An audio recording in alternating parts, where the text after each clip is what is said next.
this is the most practical of all the things that we've discussed so far. It's really, you could consider it a component of industrial organizational psychology, but it's a component that has a strong emphasis on individual differences. And so you could consider it first an exploration of the practical utility of psychological concepts in predicting real-world phenomena, but you could also consider it a part of the validation of the psychometric models of personality that we've described, because one of the things that you want to do to determine whether or not a construct, so it's a hypothetical psychological phenomena or entity, whether or not that's real, depends to some degree on what it's good for. Right? Part of the aim of science is prediction and control. And so it's useful to take a look at important life outcomes among human beings and to determine whether or not you can predict them, because that's one way of testing whether or not the phenomena that you've derived, say, from your statistical analysis, both in the case of fluid intelligence or intelligence more broadly, and in the case of the Big Five, actually has the capacity to manifest itself in a meaningful way in the world inside the lab. That's one domain of potential validation, but then outside the lab as well. And so what we're going to do today is to look at the factors that determine performance in the real world. And so you might think, well, what are some important real world outcomes on which performance might vary? And we're going to stick to those that are rather obvious today. We talked about creative achievement already, for example. But you could think of creative achievement, entrepreneurial achievement. Those actually clump together. They're part of the same phenomena. You could think about academic achievement, and you could think about success in the workplace. And then those can be subdivided, because success in the workplace, for example, needs to be analyzed in terms of success, say, at simple jobs and success at complex jobs. There's different ways of fractionating a phenomena to increase your capacity to understand it and to measure it and then to predict it. But those are rough domains where there's self-evident individual differences and where the capacity to predict performance would at least be of some utility. Performance in the workplace, this is an interesting one. Performance in the workplace is a tricky measure, a tricky issue. I've been working on performance prediction tests for a long time because I was interested in, because I'm a clinical psychologist and because I have a practical side, I'm often interested in what the utility of psychological measurements might be outside the lab. It's interesting to consider that from an ethical perspective too. So if you're hiring people, you have two conundrums that lay themselves in front of you. And one is the ethical necessity to give each person a fair chance, and the other is the ethical necessity to place the proper person in the proper position. And you might say, well, you could do that randomly. And there are countries in Europe, for example, that have a quasi-random approach to the selection of university students. So Holland is like that. They have a pretty open admission policy. Now, what that means is that everyone has a chance to go to college, but the downside of it is that the failure rate in the first year, for example, is extraordinarily high. Now, you might say that's a perfectly reasonable price to pay for the open admission and for the opportunity to give everyone a chance, but you could also say, well, that's a hell of a waste of time for the people who go into the first year of college or university and fail. It's not a pleasant experience for them. It's very expensive in terms of time and resources, and perhaps it would have been better for them and for broader society had they been able to determine beforehand whether they had the sets of qualities that were necessary to increase the probability of success. Because if I could tell you, well, you have a 80% chance of success in this domain and only a 20% chance in this domain, you still might want to take the risk in the 20% success domain, but you might also think, well, I might as well go off and function where my particular combination of proclivities has the best opportunity to manifest itself, and because why not position yourself for success rather than failure? Now, I'm not saying that the ethical conundrum between those two alternatives is something that's easy to, an easy thing to map your way through. It's by no means an easy way to map your way through because there's strong arguments to be had on both sides of the equation. So, but there's still the scientific question that remains, which is to what degree can you accurately predict people's performance, and to what degree does that reflect positively or negatively on your psychological concepts? And then there's the actual practical utility of potentially offering to schools, to universities, and to workplaces in general the probability of selecting people with an above average chance of succeeding. It's even more complicated, say, if you're selecting not so much entry-level employees in a company, because maybe you tilt yourself there more towards the possibility of bringing more people in and letting them fail or succeed in the job. But let's say you're replacing a management team at a medium to large size corporation. You know, if you bring in managers that are incompetent, not only are they going to fail, which is obviously not very good for them, and the failure rate among managers is very high. It exceeds 65, they figure, I think it's 65% of managers, I believe that's correct, add zero or negative net value to the companies. It's something like that. The failure rate in managerial positions is overwhelming. And the problem with bringing someone into a managerial or an executive position, even worse, who isn't competent to play that role, is that they can wipe out the careers of everyone that they're supervising. And in the case of, say, large companies, they can bring the whole damn company down.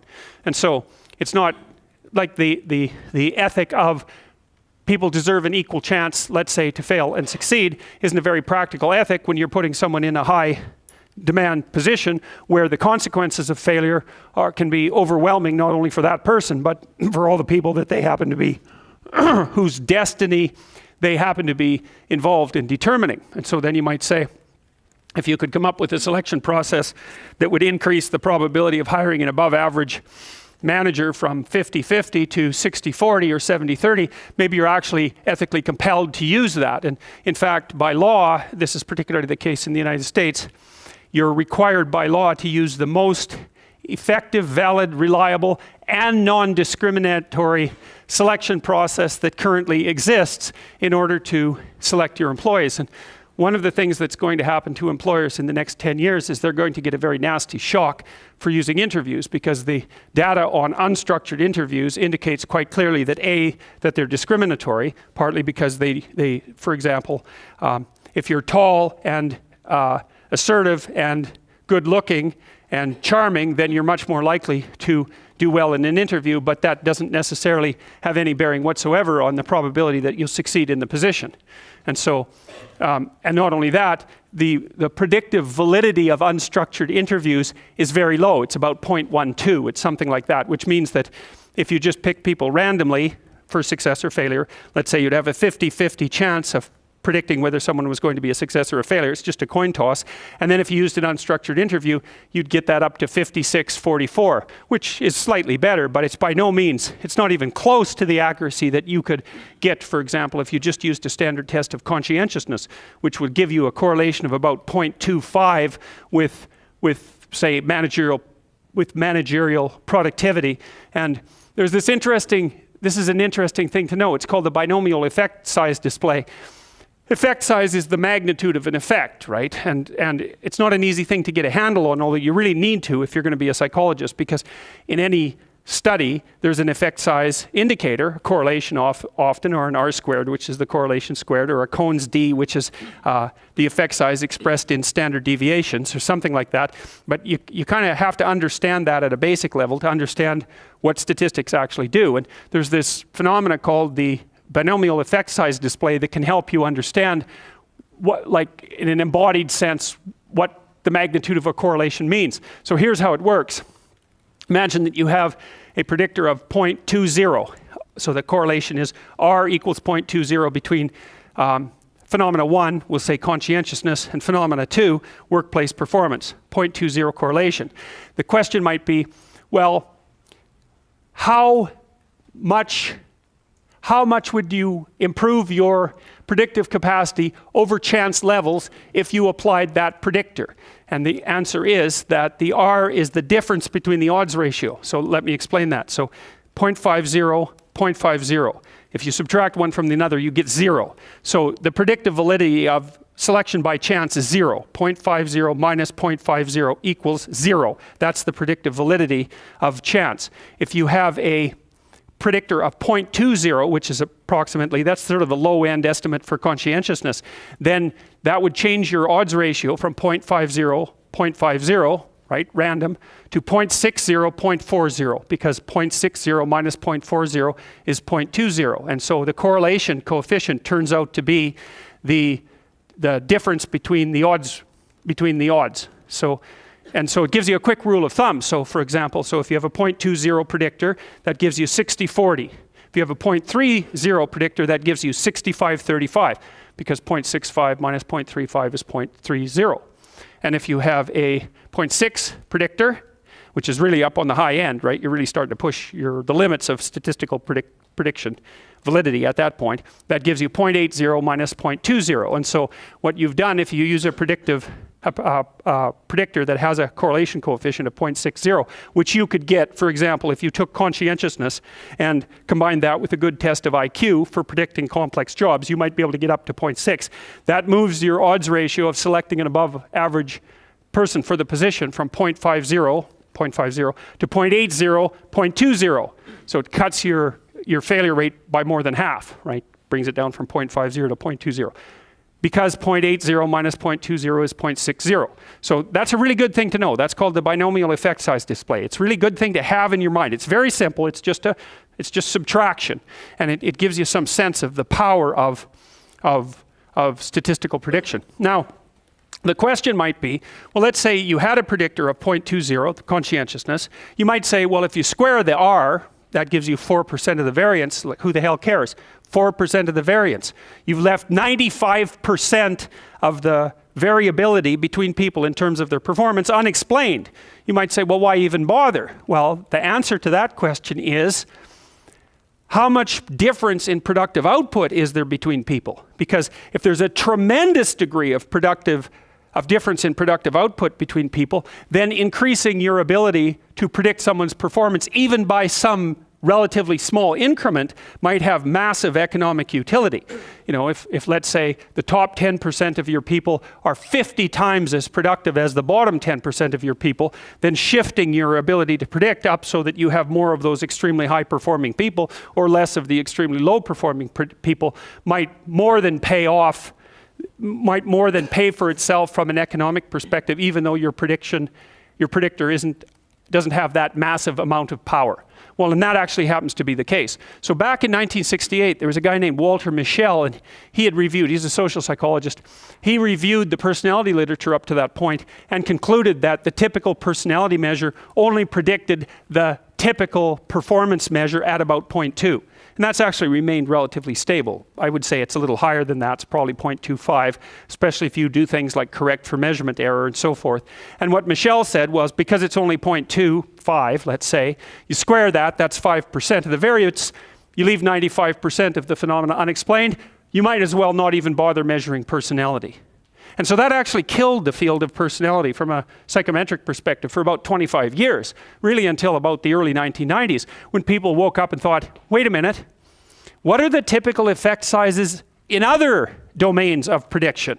And then they found out that, well, the 0.20 correlation that was typical of personality prediction was actually pretty damn good by social sciences or health sciences standards. Like, it doesn't sound good when you just think about it as an absolute measure, because it leaves 95% of the phenomena unexplained. But when you compare it to other things that people consider of reasonable magnitude, then it turns out that personality psychologists are doing just fine.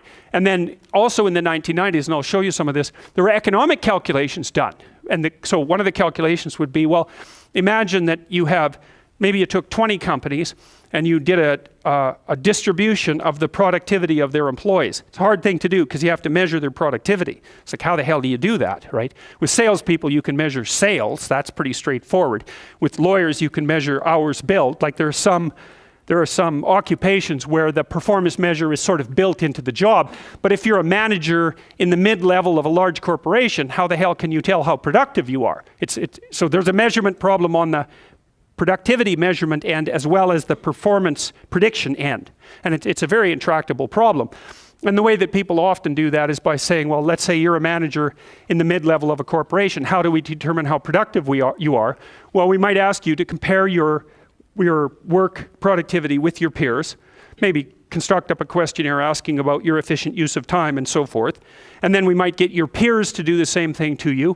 We might get your supervisors to do the same thing to you. And we might get your subordinates to do the same thing to you. And then aggregate across all those measures and infer that that aggregate opinion actually constitutes a valid measure of productivity. You actually don't know, right? Because that assumes that what you're doing, that your peers and your supervisors and so forth are rating is actually related in some positive manner to the bottom line of the company, and you actually can't figure that out. This is actually, I think, why large companies start to become unstable, is because if there's enough layers between the operations of the people in the tiers of the corporation and the real outcome measure, which is basically profit, because that's what we've got, then the relationship between your activity as a manager and the productivity of the company starts to become increasingly blurred. And that might mean that you're working as hard as you can on something that's actually going to cost the company money. So you would actually be much more productive from a profit perspective if you just didn't go to work at all. And that happens a lot in large corporations, because you never know, especially if there's a lot of steps that have to be undertaken in a process before you can test the product in the market. You have no idea if you're wasting time and resources. You just can't tell. So the performance measurement issue is a very, very complicated one. We haven't talked about it that much, but I give you kind of a brief overview of it now. What you really want to do is have multiple sources of information about performance and aggregate across them. And if you can use real world measures that are tied to income generation, so much the better, because you have to use something as your gold standard, right? You have to say at some point, well, we're going to define this as reality when it comes to performance. And in a free market economy, roughly what you do there is you say that, well, profit is the proxy for productivity. And that isn't the same thing it isn't the same thing as saying that profit is productivity. That's not the same thing. It's saying that at some point you have to decide what you're going to accept as a measure of productivity, because otherwise there's no point in even talking about it. And you can't just not talk about productivity if you're running an organization, because the organization doesn't exist unless it produces something that will keep it going. And generally that happens to be money. So anyways, it's very complicated, all of this. And I was also curious, because I'm curious, I guess, is to find out what would happen if I took a measure that was derived in the lab and then tried to launch it out in the actual real world environment, tried to market and sell it. And now that was very informative, because I presume that we developed tests, which I'll talk to you about, that were actually pretty good at predicting performance, managerial performance, for example, administrative performance. We got ours of upwards of 0.6, which is, really bloody impressive. So we could tell employers, look, if you use our tests, we can increase the probability that you'll hire an above average employee from 50-50 to 80-20. And the economic benefit of that will be staggering.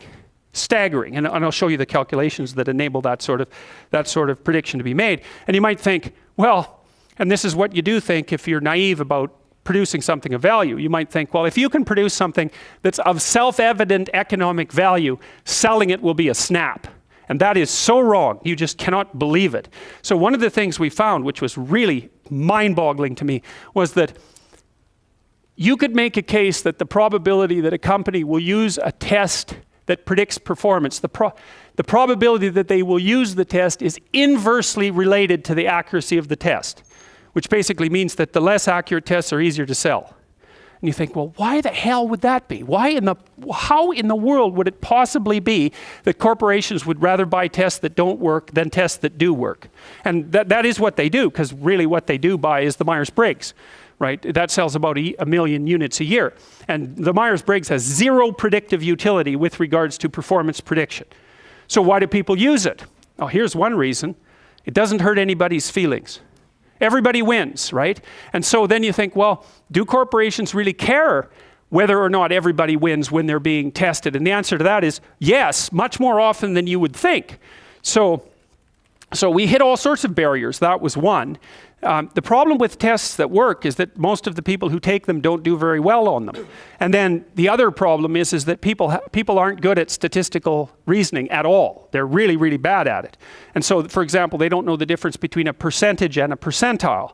So a percentage is, you know, if you get 40% on a test, it means you got 40% of the questions right. If you are at the 40th percentile in the distribution of test scores, it means that you perform better than 40% of the people. That's actually not too bad, right? But you'll think, no, that's not 40 percentile, that's 40%, and then you'll think that you failed. And so one of the things we found, for example, was that when we were marketing the tests to mid-level managers who had some say at least on whether or not they would be used, the first thing they would say is, well, I want to do the test. And the thing you say about that is, no, you don't, because this is derived statistically. You can't validate the test on the basis of your opinion about its applicability in your case. But you can't have that conversation. That isn't going to go anywhere. Because they say, well, I'd never give a test to my employees that I hadn't taken myself. It's like, okay, so then you think, well, you're a typical manager. You're going to score at the 50th percentile. You are not going to be happy about that because you want to score at the 90th percentile because you confuse percentiles and percentages, and also because you don't notice that if you're doing better than 50% of the managers, that's actually pretty damn good. Question. You're talking about the 50th percentile. Yeah. 50th percentile in relation to what? Is it just conscientiousness? And if so, like, can you be too conscientious? Is there an optimal personality profile? That's a good.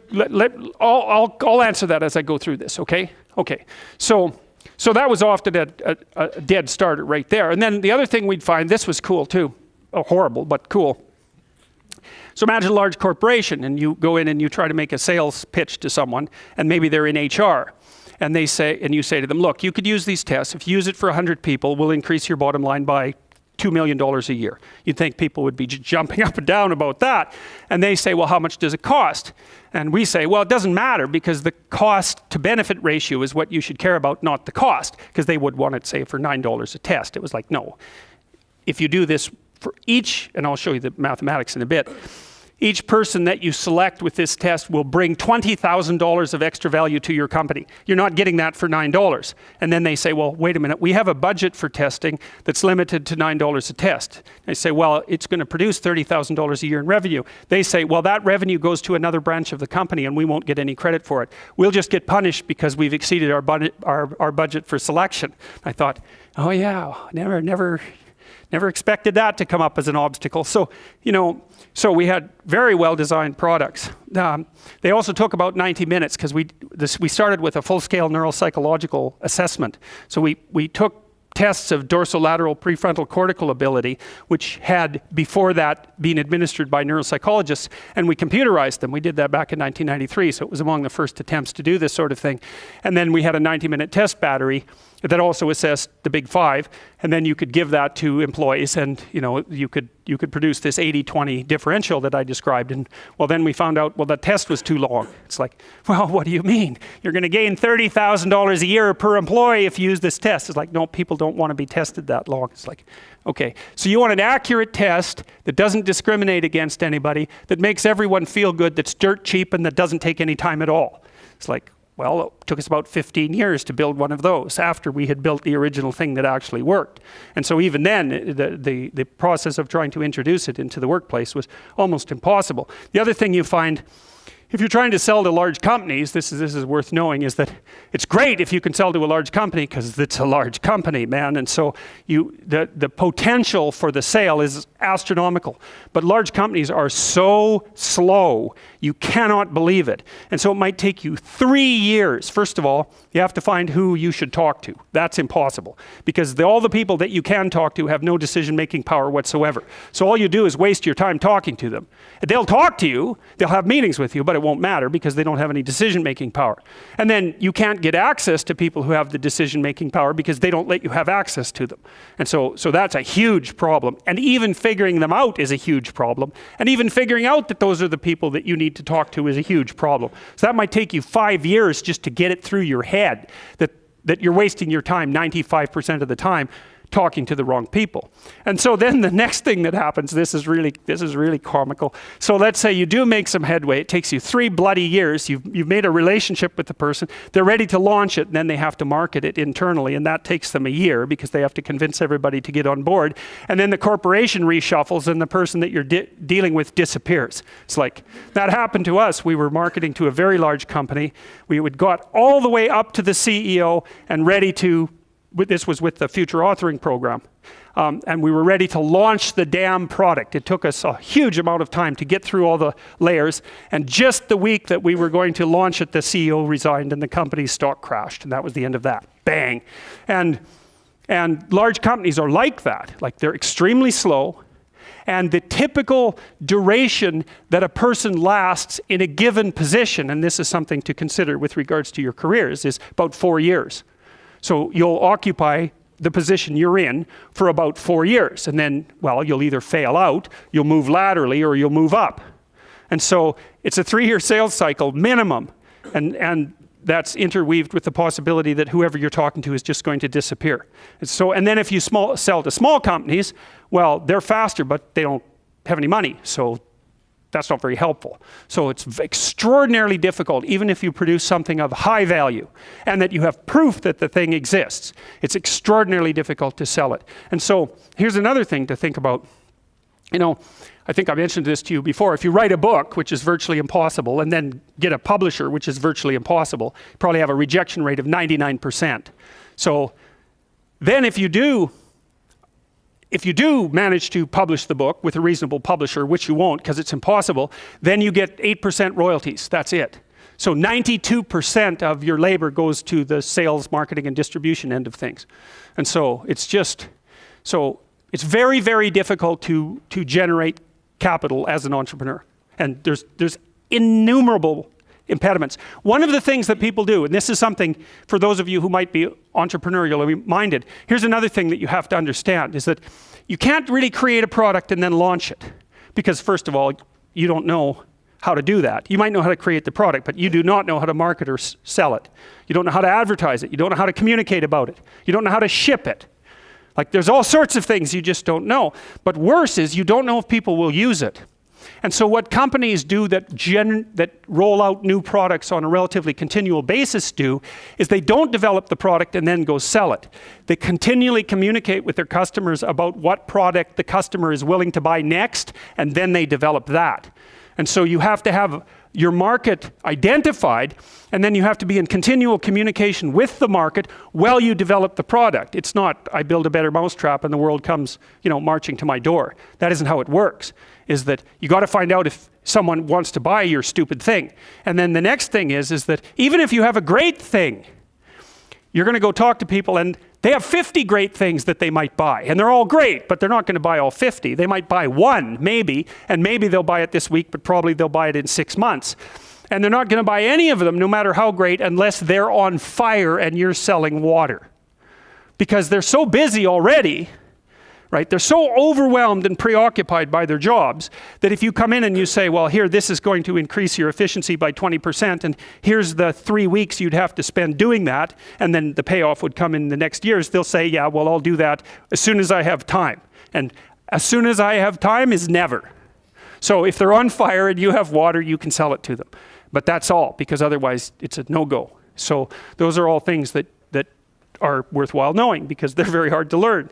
And very comically, I mean, if you would have told me when I first started developing these tests that one of the reasons corporations wouldn't buy them was because they worked, that I would have just thought, really? I mean, come on, really? That's really the reason? It's like, yeah, that's the reason. God. So very, very, very problematic. And then they already have their processes in place and they're entrenched. And then the next problem is, you haven't got any customers. I think I told you that before. You don't have any customers and you show them the statistics, but they can't understand the statistics. And they also have 200 other people selling them things, and 50 of them are crooks. So they're just lying about what they're doing, and they can't tell the difference between the liars and the people who are telling the truth. And so they can't understand the statistics for themselves, and they can't verify them anyways. So what they ask you is, who else is using it? And if the answer is, well, everybody, then you don't even have to do the sale because you're already rich.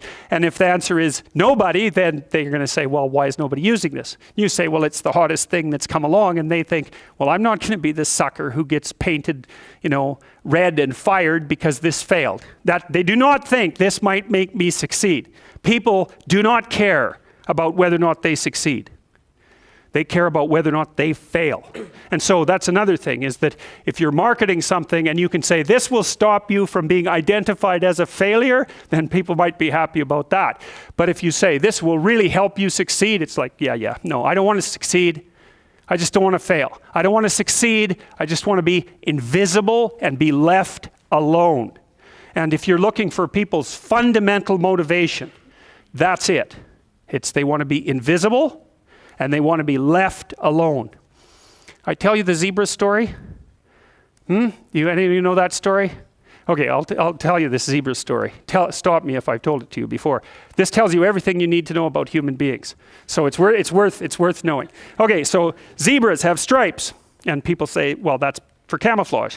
And then you think about that for 2 seconds and you think, that's a really stupid theory, because lions are camouflaged and they're like golden like the grass. And zebras are black and white, so you can see a zebra 5 miles away. It's like, there's a zebra, it's black and white. So the whole camouflage thing, that's just not working out so well as a hypothesis.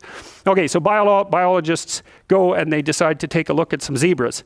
And so they're looking at a zebra on the herd, because there's no zebra, right? Just like there's no fish. There are schools of fish and there are herds of zebras. There isn't a fish. This is why I think the cod aren't coming back. There are no cod. There are massive 100-mile-long schools of cod, 10 stories deep, 20 million years old. You wipe out the school, you don't just get to throw a cod in the water and say, well, off you go. It's like, well, where's my city? It's like launching you in the middle of a field. It's like, well, go out there and reproduce. It's like, no, that's not going to happen, So without the school, there's no cod, and you can't just introduce a whole school of cod because you don't have a whole school of cod. So, maybe the cod are never coming back. And zebras are the same thing. There's not a zebra. There's zebras. And so you're looking at the zebras, trying to study a zebra, and you look at the zebra and you make some notes and you look up and you think, oh, Christ, which zebra was I looking at? And the answer to that is you don't know, because the camouflage is against the herd. And the black and white stripes. There's a variety of reasons for the stripes. Flies also seem not to like the stripes, but usually things evolve for multiple reasons. But anyways, it's very difficult to parse out a zebra against the herd. You look down, you look up, it's like, uh-oh, all those damn zebras look the same. Yes, the camouflage is effective, but it's against the herd. All right, so then you think, well, we better identify a zebra so we can see what he's up to. So then you take your Jeep, and a can of red paint and a stick with a rag on the end of it, and you drive up to the zebras and you paint their haunch red a little bit, put a nice red dot on their haunch, or maybe clip their ear with a cattle clip. And then you stand back and you think, hey, I'm pretty smart, now I'm going to watch that zebra. So what do you think happens to the zebra? The lions kill it. Right. Because lions, they're smart, right? Hunting animals are smart. But they have to identify a zebra before they can organize their hunt. They can't just hunt the whole herd. They have to pick out a zebra. And so maybe it's like a zebra that's got a sore hip or something. And so you think, well, nature's kind. It just takes the weak. It's no. Zebra or lions like really healthy, delicious zebras. But they look like all the other healthy, delicious zebras, so they can't get a bead on them. But if they're small and just born, or if they're limping, or there's something that identifies them, then the lions can pick them out. And then they do pick them out. And so the rule for human beings is keep your damn stripes on so the lions don't get you. And I'm telling you, man, if you want to remember one thing from my class about human motivation, that's a good thing to learn. People camouflage themselves against the herd, and they like to be in the middle of the herd, which is what fish do, by the way. If you have a big school of fish, the smart, healthy, large fish are in the middle of the school. Because you know what you call fish on the outside of the school? Bait. Right. So that's what people are doing. They're trying to move into the middle of the herd all the time. And the herd moves around, or the school moves around, and people are going, well, I'm in the middle. I'm staying in the middle here. So I've got this protective ring of people around me so the predators don't pick me out and do me in. So, okay, so that's part of the reason why I said, well, you can't sell something to someone for success, because you're thinking, well, people are aiming at success. Don't be thinking that. It's not by any means necessarily true. Trait neuroticism is a powerful motivator. And trait neuroticism is, let's not be too threatened or hurt, right? That's the negative emotion system. And the negative emotion system is a killer source of motivation. You also see that There are scales of well-being that have been designed, mostly by social psychologists, which means they're very bad scales most of the time, because their psychometric capacity is absurdly low, generally speaking. So what you find with scales of well-being, sometimes they're talked about as scales of happiness even, is that people aren't after happiness, they're after not hurting. It's not, so they don't want to be extroverted and enthusiastic, right? And bubbly and full of smiles and laughter. That isn't what they mean by I want to be happy. What they mean is I don't want to be anxious or in pain. And so well-being scales tend to be something like emotional stability plus extroversion. But the big loading is on emotional stability, the reverse of neuroticism. You want to avoid suffering. You don't want to be happy. You want to avoid suffering. And one way to avoid suffering is not to let the lions gnaw on you. And one way of doing that is to stay in the middle of the damn herd. And so, like, I'm not being a smart aleck about this. I understand why people do that. There's real danger to being visible. There's real danger in being visible. Now, you might be successful if you're visible, but you also might be dead. So, okay. So, now, there's a number of things to consider if you're thinking about performance prediction, and one of them is, to what degree do people vary in terms of their performance capacity? And you might say, well, there's very little performance variability, or you might say there's a tremendous amount of performance variability, or you might say there's an absurd amount of performance variability. And it turns out that the claim that there's an absurd amount of performance variability is the proper claim. IQ is normally distributed, so is conscientiousness, but productivity is distributed along the Pareto distribution, and I'll show you why. And that follows a law called Price's law from someone named Derek de Sola Price, who was studying scientific productivity in the early 1960s. And what he showed was that a vanishingly small proportion of the scientists operating in a given scientific domain produced half the output.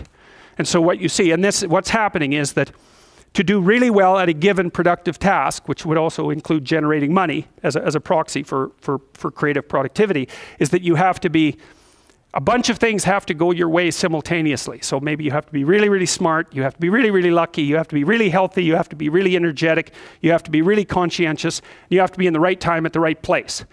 And maybe you also have to have the right social network, right? Like, so it's a lot of things, and each of those are small probability. Each of those are small probabilities, and then if you multiply the small probabilities together, you get an extraordinarily tiny probability. And you have to have all those things functioning before you're going to end out on the extreme end of the productivity distribution. But if you do end up there, then you produce almost all of everything. So it's a tiny number of people that produce almost all of everything. That's Price's law. And technically it is, and I mentioned this to you before, it's the square root law. The square root of the number of people in a productive domain produce half the output.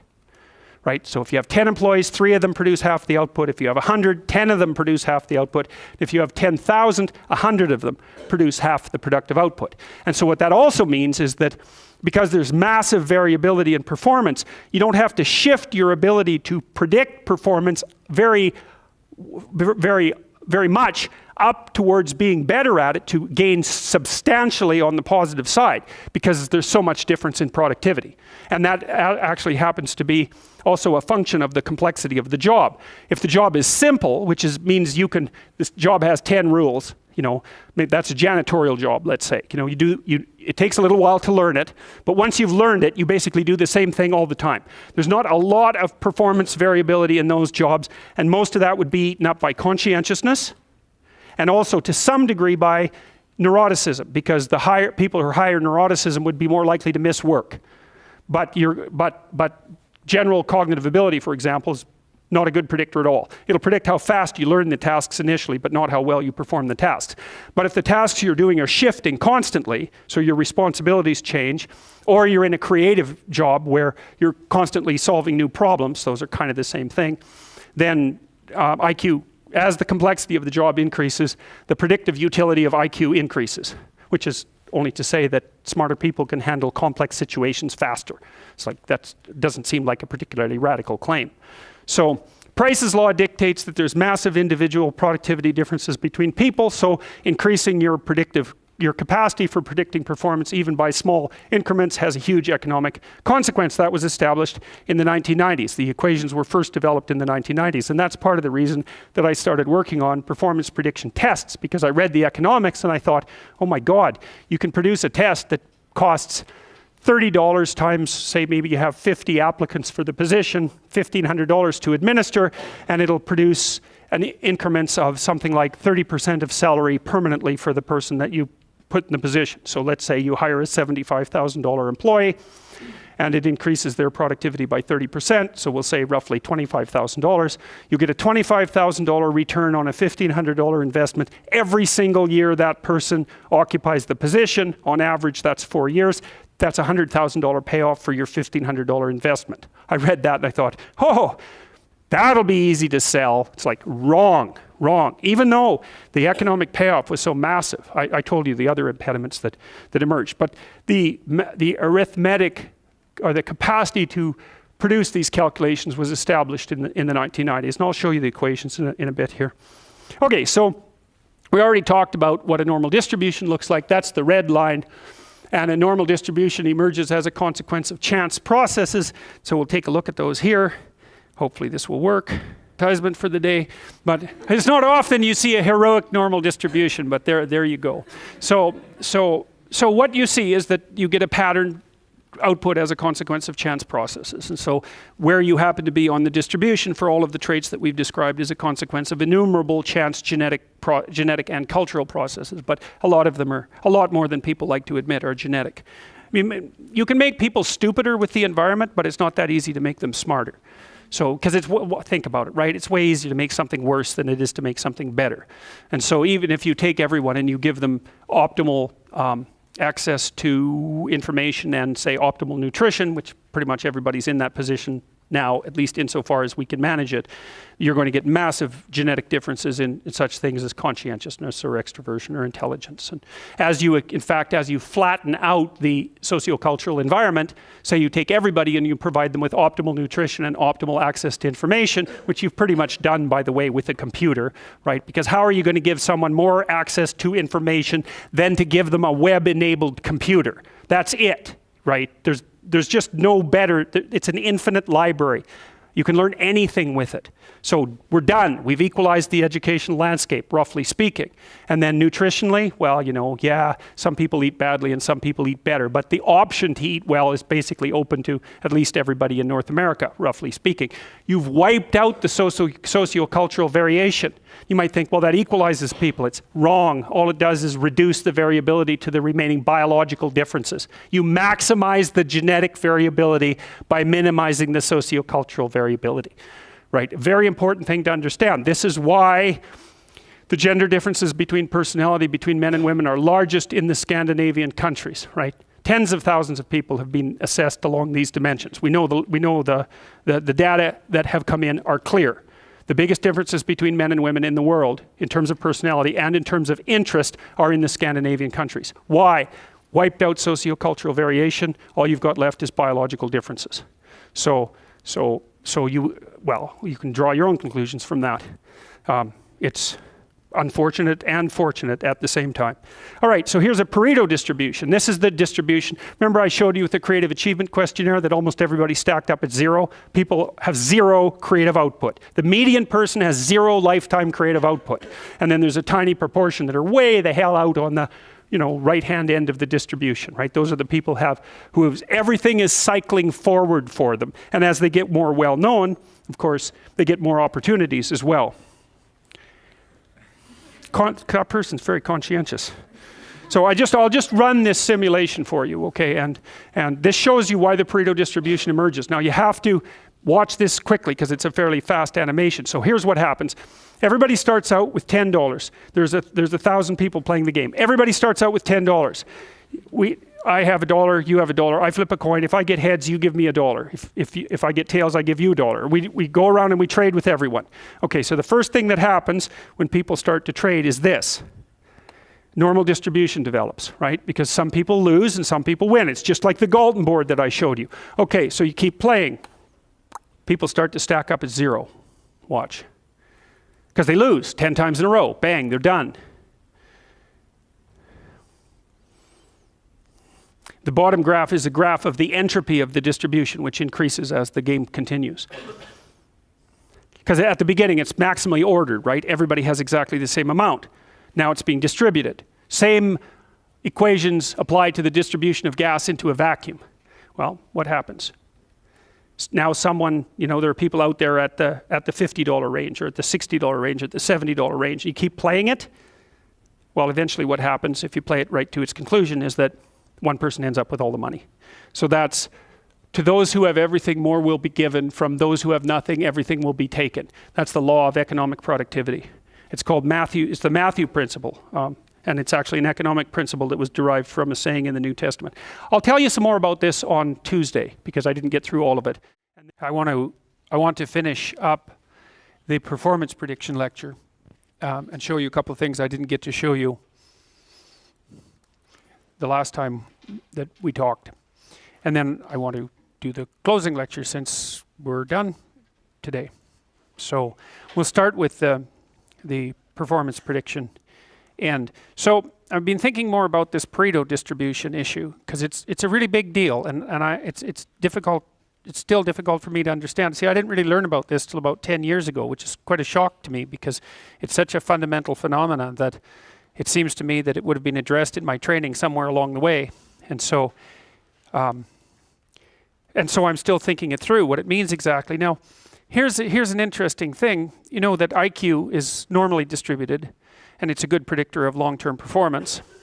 And conscientiousness is normally distributed, and it's a good predictor of long-term performance. And openness is also normally distributed, and it's a good predictor of creative behavior. But creative output is not normally distributed. It's distributed in this weird Pareto distribution that's indexed here. And I showed you that with the Creative Achievement Questionnaire most specifically because that provides a really concrete example of it. So it looks like the capacity to think creatively might be normally distributed. That would be openness, say, and intelligence. But the consequence of that turns into this strange Pareto distribution. And the Pareto distribution with regards to creative achievement was best, the catastrophe of it in some sense is best indexed by the fact that, if I remember correctly, 70% of people who complete the Creative Achievement Questionnaire, which indexes lifetime creativity, score 0. So, and 0 is a strange number. 0 isn't like other numbers. And the part of the reason for that is that it's difficult to do anything with nothing.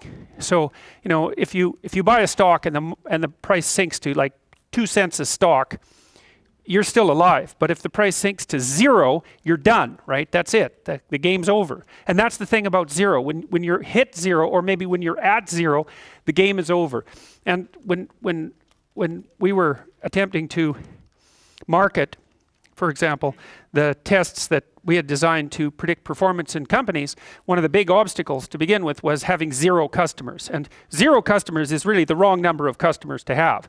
And there's a big difference between 0 customers and 1 customer, right? Because then you're in the game. And so there's these weird barriers to moving forward in life. And you see this, there's a poverty trap that's sort of like this too. Like if you're so broke that you can't keep up with paying your bills, it's really, really difficult to get out of that because you can't get a bank account, for example, and you can't pay your rent, and there's economies of scale that you can't take advantage of because you don't have any money at all, and so you can't get going in the game.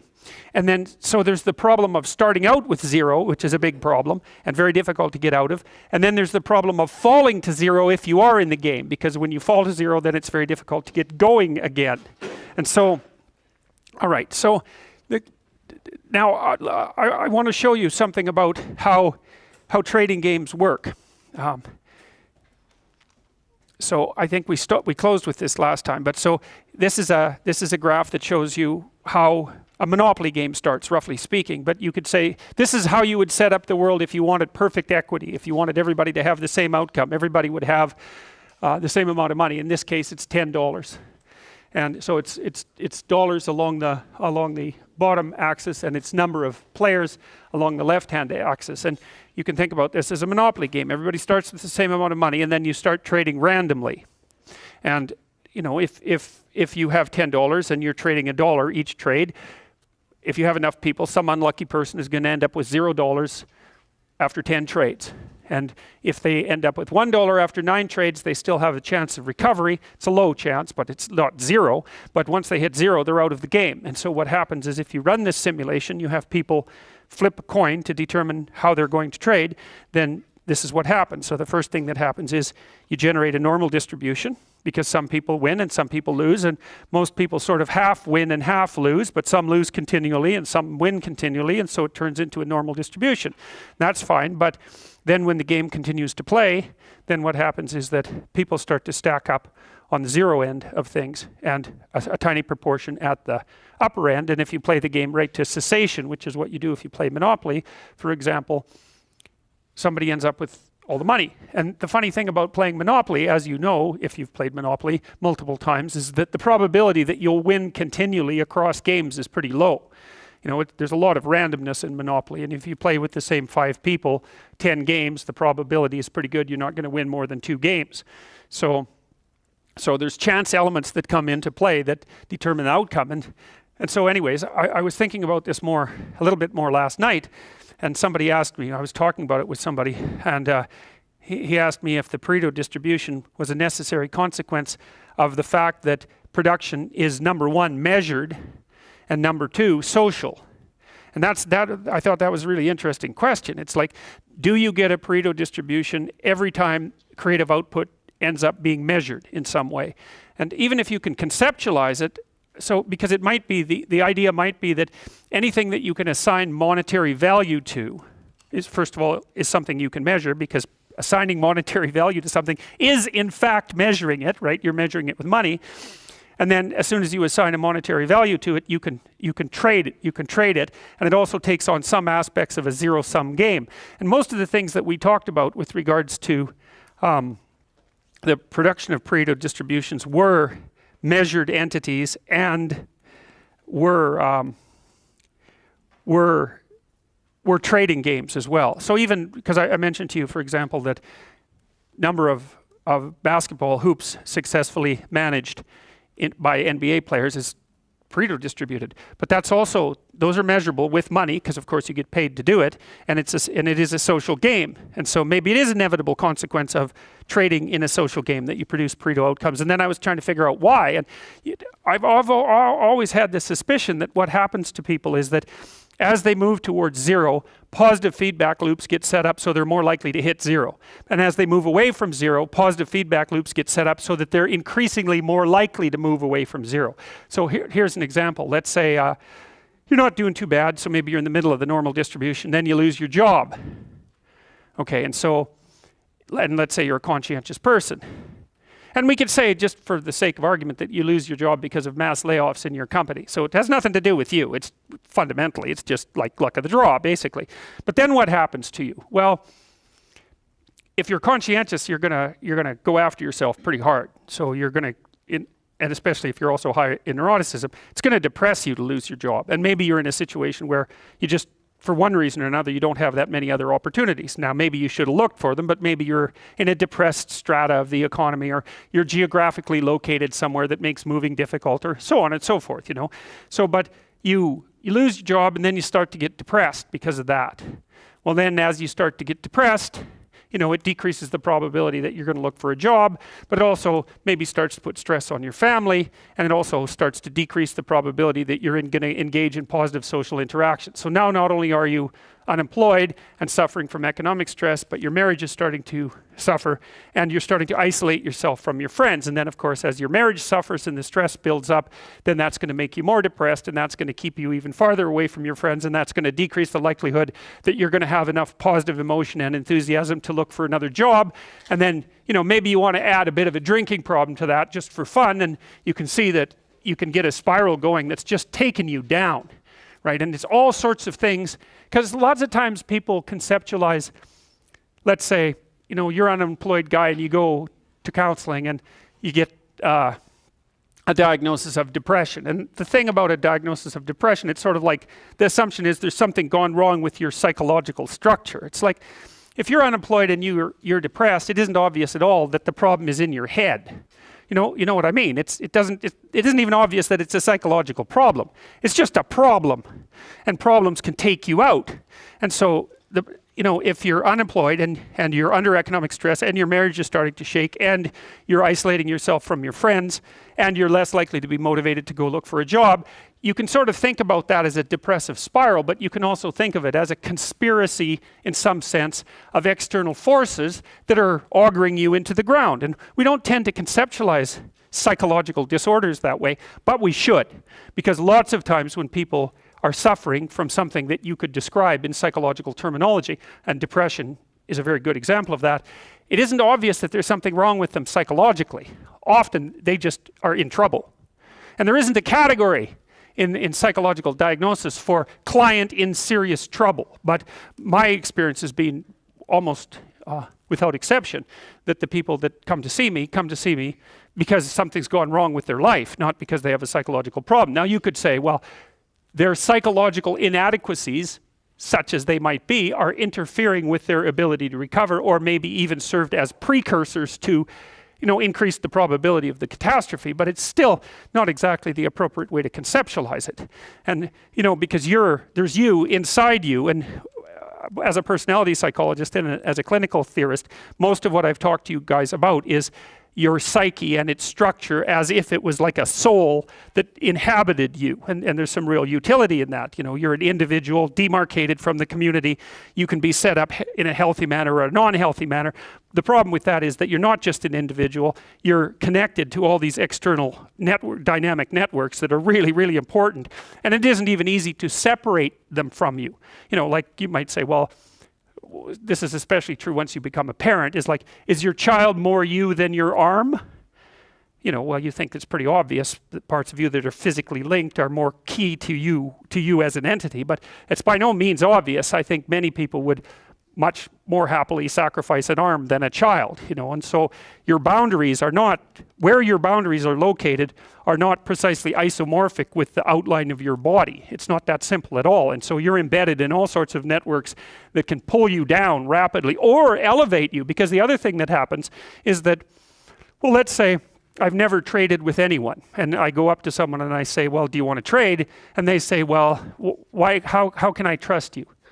And the answer to that is, well, you have to take my word for it. That's not a very good argument. You might say instead, well, here's what I have to offer, and you can evaluate it. But the person's likely to say, well, I don't know how to evaluate it, and so I'm still stuck with taking your word. So that's a bad problem. And you'll see that if you ever try to sell a product in the marketplace, is if the product is new and it's complex, then you're forcing the person that wants to buy it to evaluate it, and then you're forcing them to take the risk of being wrong as well as the time it would take to evaluate it, and they don't like that. What they want is what's often called social proof, which is, okay, well, you want to trade with me, who else have you traded with?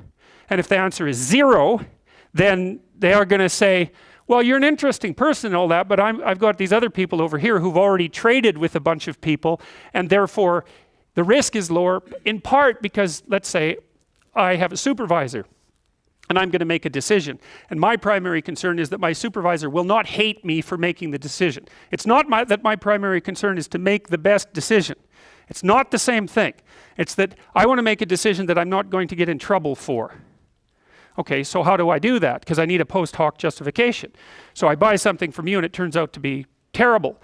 And I get called on the table for it.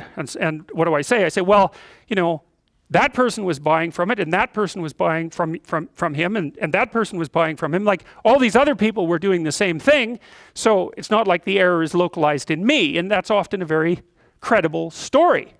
But if the answer is, well, I evaluated it and decided to take a risk, it's like, well, out the door with you, sonny, because, that's an indication that you're not capable of doing that sort of thing.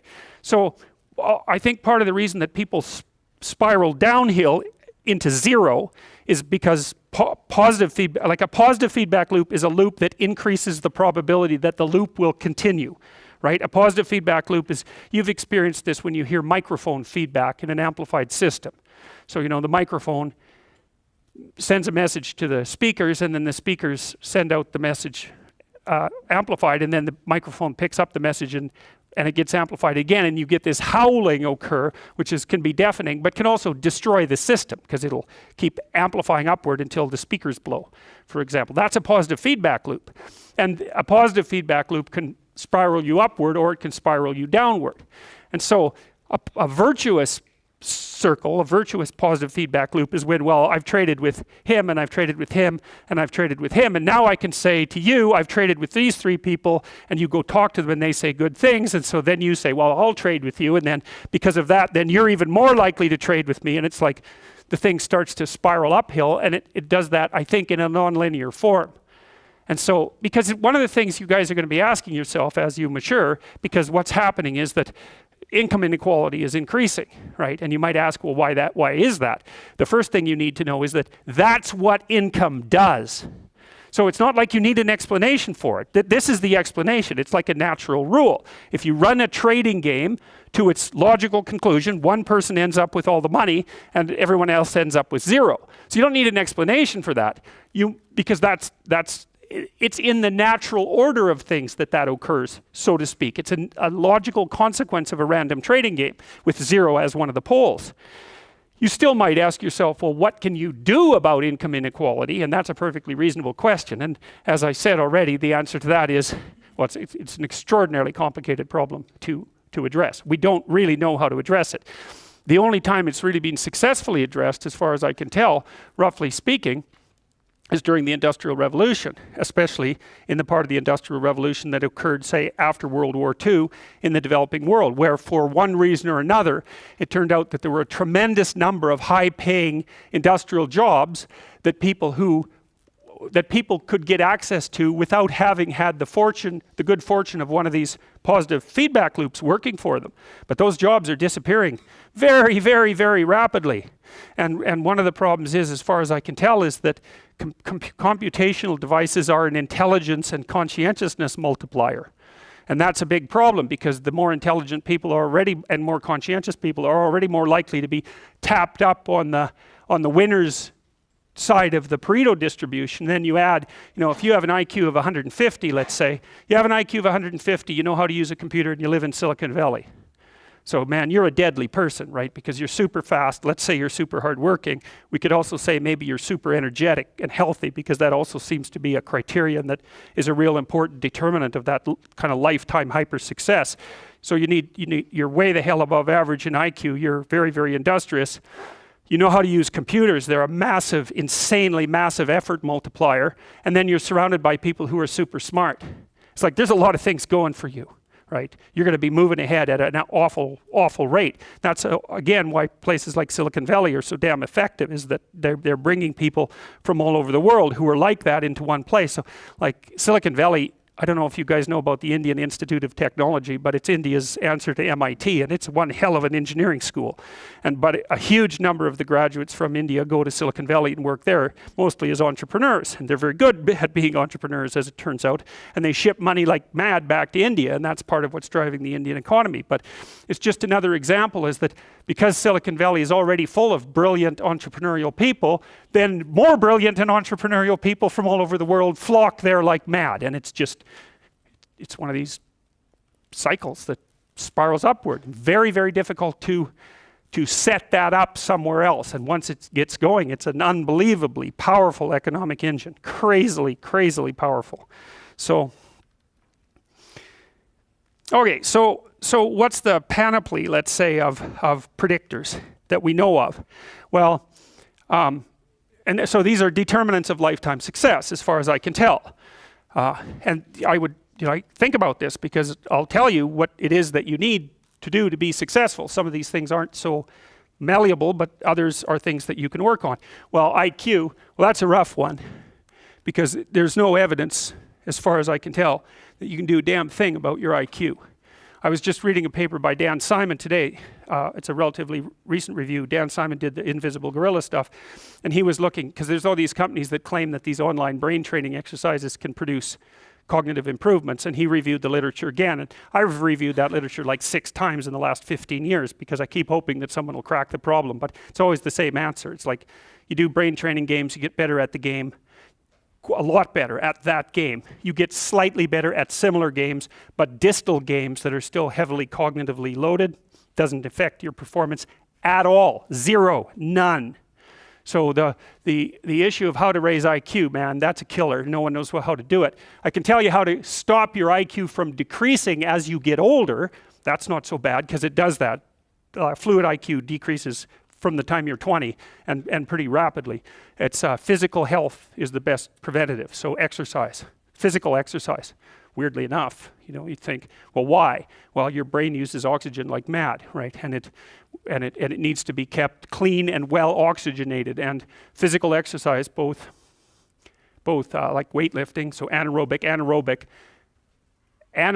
and aerobic exercise both seem to be very, very effective at staving off cognitive declines across the lifespan. So that's a really useful thing to know, because that's the only thing we know that does that. So then the next best predictor of lifetime success is conscientiousness. Well, so, and of the two aspects of conscientiousness, say orderliness and industriousness, the better predictor is industriousness. So the question is, well, what can you do about your industriousness?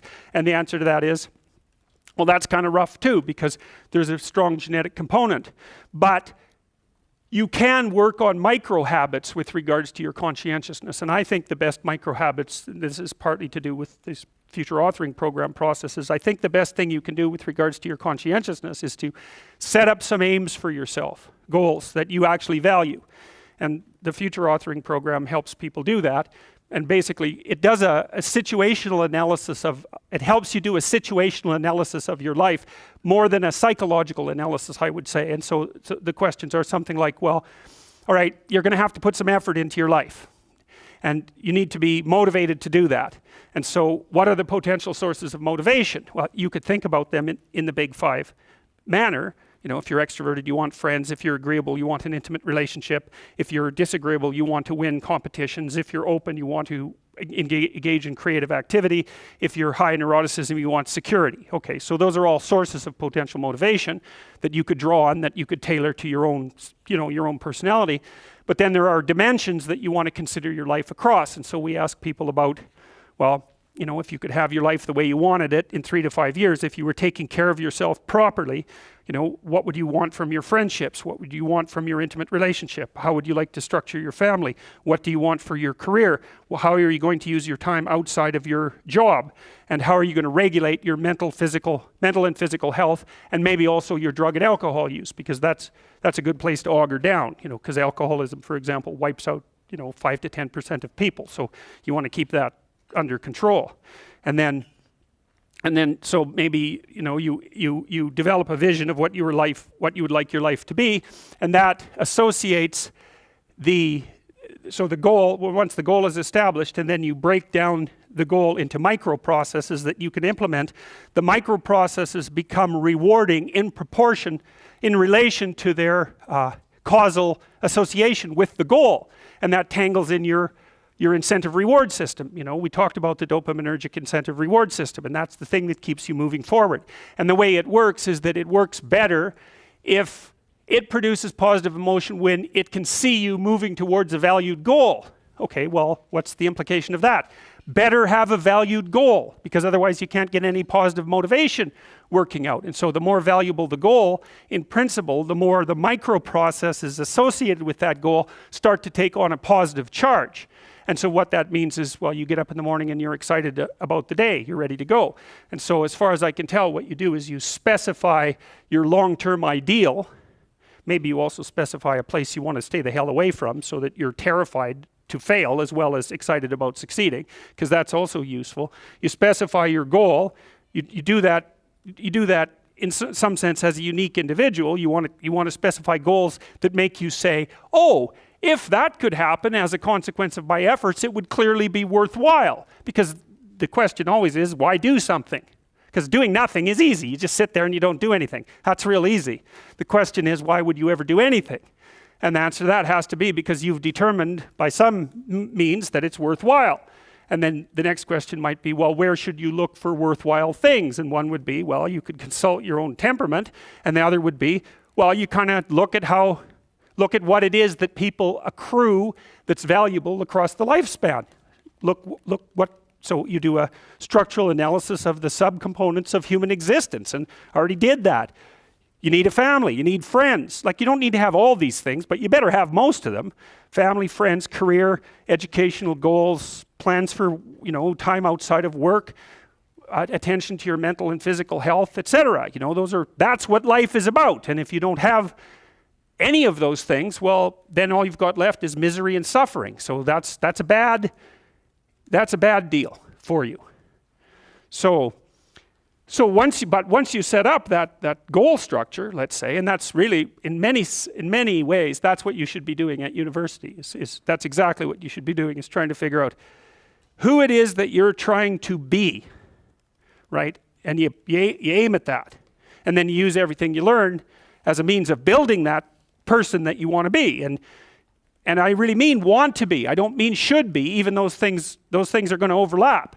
And it's important to distinguish between those, because that's partly, and this is back down to the micro-routine analysis. So if I was saying, well, you're going to try to make yourself more industrious.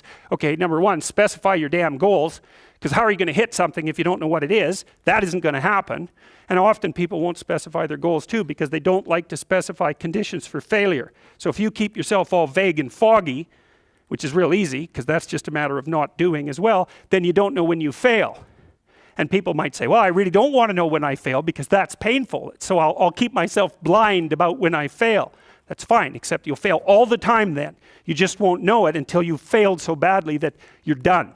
And that can easily happen by the time you're 40.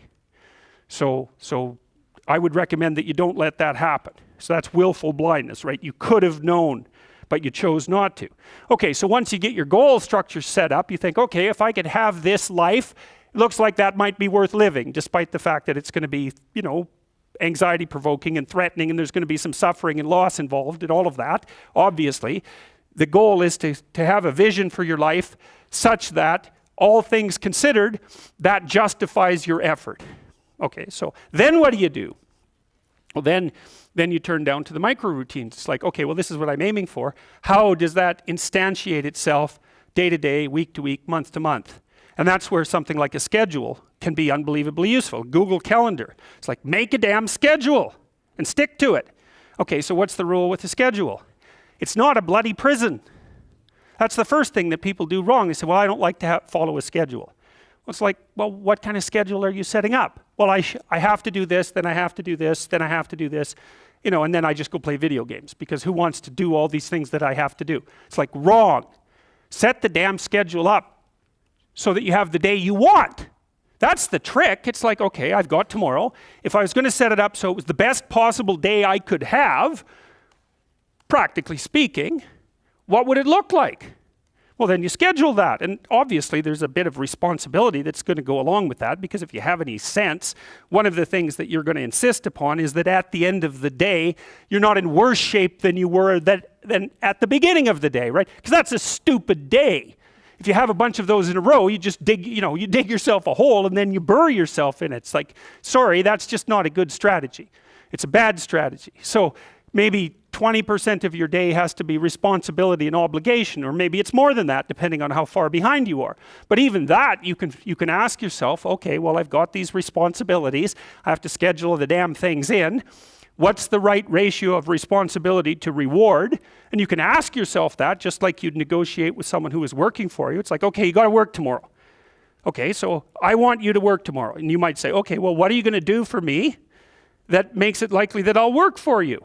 Well, you could ask yourself that, you know.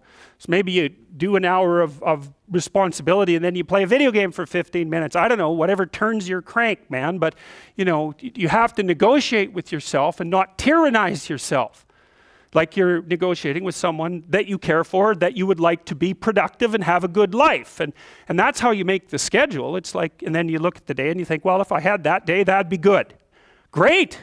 You know, and you're useless and horrible, so you'll probably only hit it with about 70% accuracy, but that beats the hell out of 0, right? And if you hit it even with 50% accuracy, another rule is, well, aim for 51% the next week, or 50.5% for God's sake, or because you're going to hit that position where things start to loop back positively and spiral you upward. And so that's one way that you can work on your conscientiousness, is plan a life you'd like to have. And you do that partly by referring to social norms. That's more or less rescuing your father from the belly of the whale. But the other way you do that is by having a little conversation with yourself about as if you don't really know who you are, because you know what you're like. You won't do what you're told. You won't do what you tell yourself to do. You must have noticed that. It's like you're a bad employee and a worse boss, and both of those work, for you. You don't know what you want to do, and then when you tell yourself what to do, you don't do it anyways. You should fire yourself and find someone else to be. But my point is that you have to understand that you're not your own servant, so to speak. You're someone that you have to negotiate with, and you're someone that you want to present the opportunity of having a good life to. And that's hard for people because they don't like themselves very much. So, they're always like cracking the whip and then procrastinating, and cracking the whip and then procrastinating. And it's like, God, it's so boring, and it's such a pathetic way of spending your time. And you know what that's like because you probably waste like 6 hours a day. And I think we did an economic calculation about that a while back, right? Your time's probably worth $50 an hour, something like that. I mean, you're not getting paid that now, but you're young, and so this is investment time, and what you do now is going to multiply its effects in the future. So let's say it's $50 an hour, which is perfectly reasonable. So if you waste 6 hours a day, and you are, then you're wasting about $2,000 a week, or about $100,000 a year. So like, go ahead, but that's what it's costing you every hour. And you need to know what your damn time is worth. So let's say it's not $50, it's 30, whatever. Maybe it's 100, it's somewhere in that range. One of the things you should be asking yourself is, when you spend an hour, was that, well, what if I paid someone $50 to have had that hour? And if the answer is no, it's like, well, maybe you should do something else with your time. And it depends on whether or not you think that your time's worthwhile. But the funny thing about not assuming that is, if you assume your time isn't worthwhile, what happens is you don't just sit around sort of randomly in a state of responsibility-less bliss. What you do is you suffer existentially. And so that seems like a stupid solution. So anyways, as far as I can tell, that's how you can improve your conscientiousness. Outline a goal that you actually would like to hit. And even better, here's something else you can think about when you're negotiating in your life. You could say, if you're kind of pessimistic, you'd say, well, we have to negotiate an agreement. I'd like to walk away not miserable and resentful. Okay, let's call that a baseline. And that's how you're going to negotiate with your wife or your husband. That's a good thing to know. You want to negotiate so that you don't walk away miserable and resentful, because that makes you hostile, and then you'll work to hurt them. And I would say that's unless you want to hurt them, and then of course they'll happily return the favor. If you want to exist in a place where you're basically hitting each other in the head repeatedly for 30 years, you go right ahead. But I wouldn't say that that's a particularly good way of living. So you might say, well, the minimal precondition for a successful negotiation is that you don't walk away resentful and angry. And so that's also how you know when you have something to say to someone. Because the rule has to be, if you're going to walk away resentful and angry, you've got something to say. Doesn't mean you're right, by the way. But it does mean that you have something to say. But it's kind of a low bar, Like if I wanted to live with you for 30 years, maybe we should say, how about we walk away from our mutual negotiations thrilled? Well, why not? You got to aim for something. You could aim for that. You want to negotiate with your boss for a new salary. You might think, okay, I've got this damn job. How much would I have to be paid so I'd be so bloody excited to go to work I could hardly stand it? Well, you could at least know what that number is. And then you could go there and say, well, look, you like to have me around. I've been doing some thinking. I think if you paid me this amount of money, I'd be so thrilled to go to work that you could hardly even keep me away from here. And your boss might think, wow, I'd actually really like to have someone around who'd be so thrilled to work that I can't get rid of them. It's like, I can't give you all of that. I'll give you 75%. Maybe we can renegotiate it in a year. It's like, hey, good deal. Or you can, be some weaselly coward and go in there and snivel about how awful your life is and walk away barely able to tolerate the outcome of the negotiation. It's like, I wouldn't recommend that. And it's funny because I've watched people do this repeatedly in my clinical practice, because we plan all the time, because the rule is, you're going to come and see me, I'm going to try to help you figure out how to have the life that you want to have. And we're going to think about that strategically. So you're making $50,000 a year right now, maybe you should be making $150,000 in 3 years. And they think, well, that couldn't happen. It's like, not with that attitude. That's the first thing. It's like, no, that's not going to happen. If you don't ask people for the damn money, if you don't look for a better job, but they're going to come along and just shovel a boat full of money at you. It's like, no, that's not going to happen. But Why is that impossible? You look at you people in here. It's like, what the hell is wrong with you? Nothing. So you can probably have what you want. If you could figure out what the hell it was, and then, you diligently pursued it. So, and then maybe you wouldn't whine about being alive. That'd be good, because people who whine about being alive are dangerous to themselves and other people. So you might think, I can have what I want, but you better well figure out what it is. And you can't just wait for the, have what you want fairy to show up at your doorstep and grant it, because obviously that's not going to happen.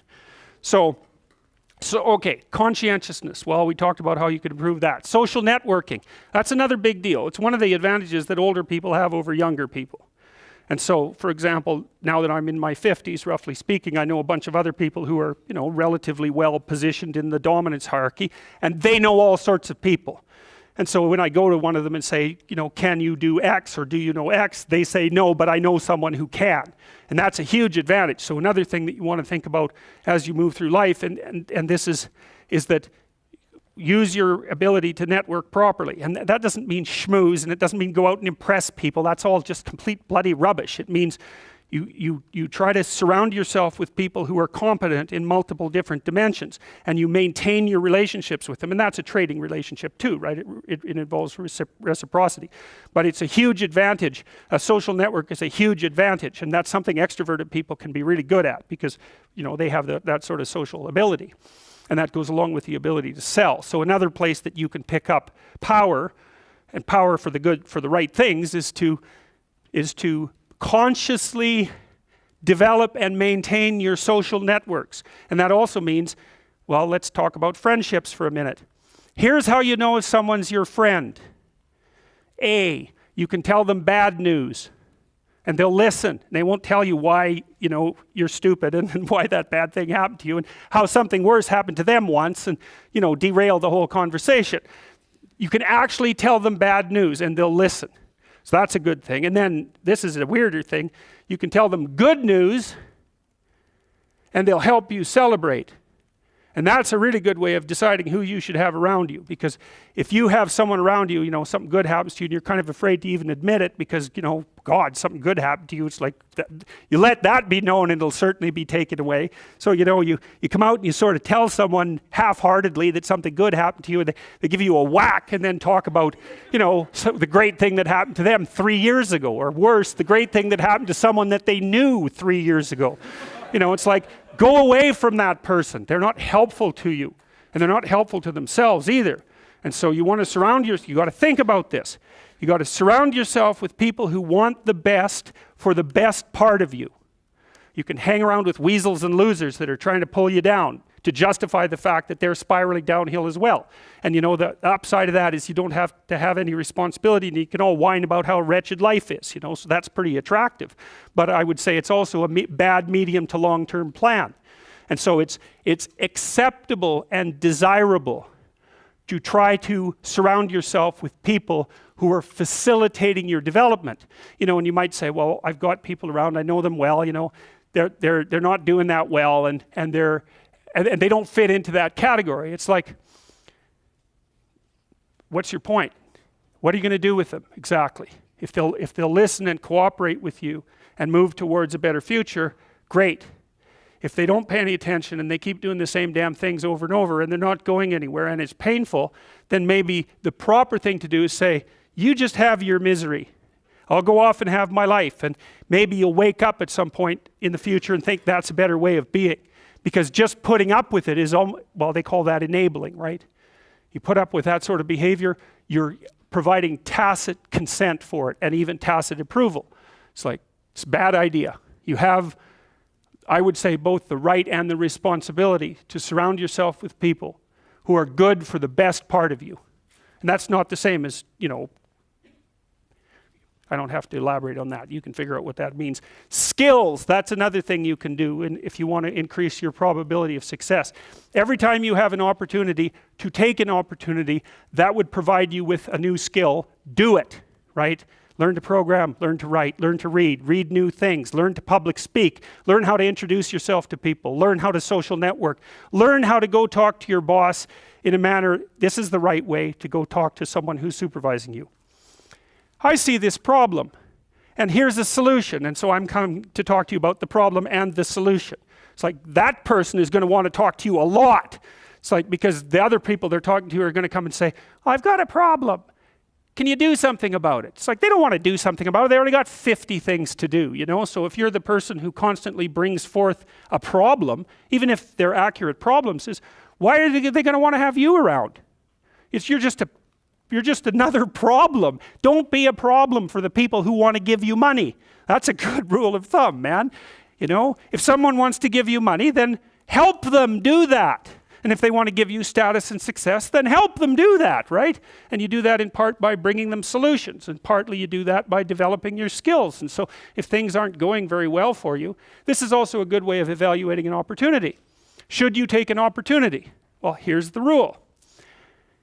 Take the opportunity if it will teach you something that you can use for other opportunities, because then even if it fails, which you probably will, it doesn't matter because you've accrued something of value that you can bring forward to the next situation. So, you know, there's this old Jungian idea that I told you about in the Chartres Cathedral, for example. The cathedral is made in the form of a cross, and the cross signifies the center of the world, and the dome signifies the sky. And so right below the dome at the center of the world, and it's a cross because the cross is the place of suffering. So that's the center of the world, because that's what you are. You're the place of suffering, right? You're the place of conscious suffering. That's the center of the world.